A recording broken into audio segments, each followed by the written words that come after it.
Today, I'm going to be giving tips for beginners in Murder Mystery 2. My first tip is learn your way around the maps. You might be wondering, why is that really important? Well, if you learn your way around the maps, you know the nearest hiding spots, you know the nearest exit when you're getting chased by the murderer, and when you're getting chased by the murderer, you kind of know where you're going instead of just standing there not knowing what to do. So at least you have like an idea of your next moves. And yeah, so I would just really recommend you learning your way around the maps. It'll help you a lot. My next tip is save up for a weapon, the set animation, and even maybe a perk. Now you can get a weapon for 1,000 coins, which won't even take you that long, to be honest.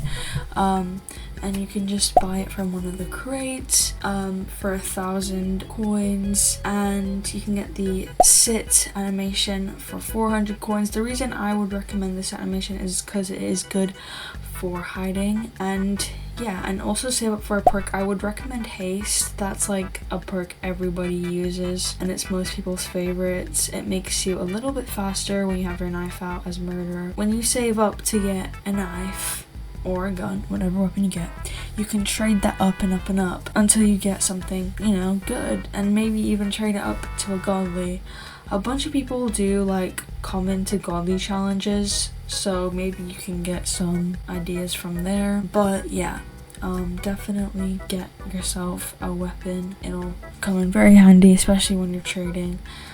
You definitely want to have just at least one weapon that you can trade out to get something good eventually. For trading, I use Supreme Values, and I'll leave a link in the description for you guys, and you can go check that out. It'll help you with trading a lot. And I do want to let everyone know that you do have to be level 10 to trade. Don't camp or team. Camping is basically when you're a murderer and you guard the gun, meaning you don't let anybody get the gun, and that is very unfair, and also the chances of you winning whilst being a camper is very slim. A lot of people, yes, will try and get it, however some people won't, and they will use the opportunity to get a victory because they know that the murderer isn't going to come after them because the murderer is at the gun. Please do not camp, and it can also be annoying for the other players because the whole point is when the gun drops, that's somebody else's opportunity to, you know, try and shoot the murderer. So yeah, teaming is when you and another player, most likely your friend, you guys team up and you don't kill each other at all,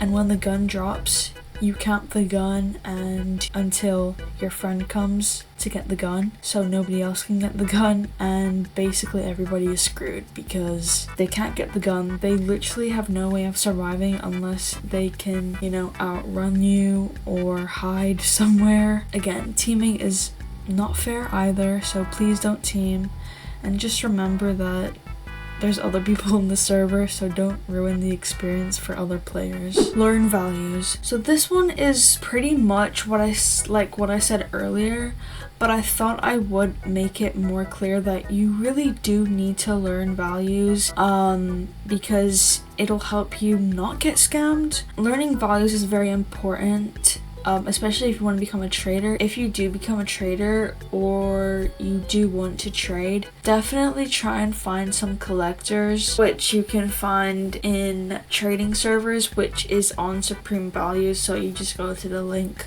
Like I said, I would put a link in the description.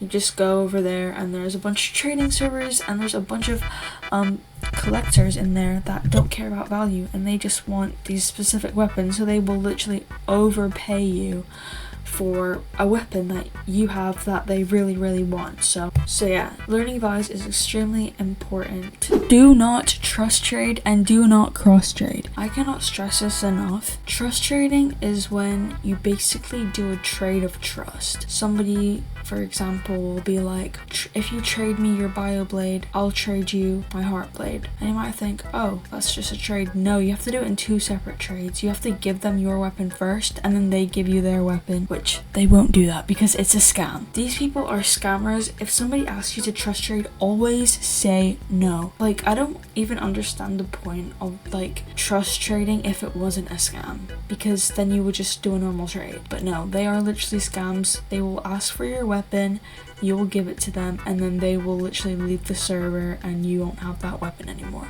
So do not trust trade. Now, cross trading is a trade between two different games. So for example, somebody could be like, I'll give you my frost dragon for your chroma heat or something, which if you don't know, frost dragon's a pet in Adopt Me, and usually they'll make you give the item first, which is a huge red flag. That they don't even know you, they're just trying to scam you, they're just trying to steal your weapon. And also it's also against the rules. Like you're not even supposed to cross trade, that is not allowed. But either way, never trust trade, never do it, you will get scammed. Build up your inventory. So this one is also links to some of the other things I said in previous tips. The sooner you build up your inventory, the faster you'll get more rich. And I mean, if you don't care about your inventory and like your weapons, then I guess this won't really matter to you that much. But you do want to try and build your inventory and try and get profit, which again, the value list will help you with that. And yeah, and you'll hopefully find some decent trades, and again, in trading servers or in just normal public servers, some people might just have a good offer for your stuff. So yeah, make sure you do that. And also another way you can build up is make sure in updates, like in events, for example Halloween event, Christmas event, make sure that the items you get in that event you keep, because they will go up in value because you will not be able to obtain them again. The only way you'll be able to obtain them after the event ends is by trading. So make sure you keep those weapons because you will probably get some good offers. And there is a bunch of weapons with higher value than you would think. Like for example, some commons are worth like higher than some godlies. So you definitely want to look into that on your value list. You don't have to learn like all the values by heart because they actually change sometimes.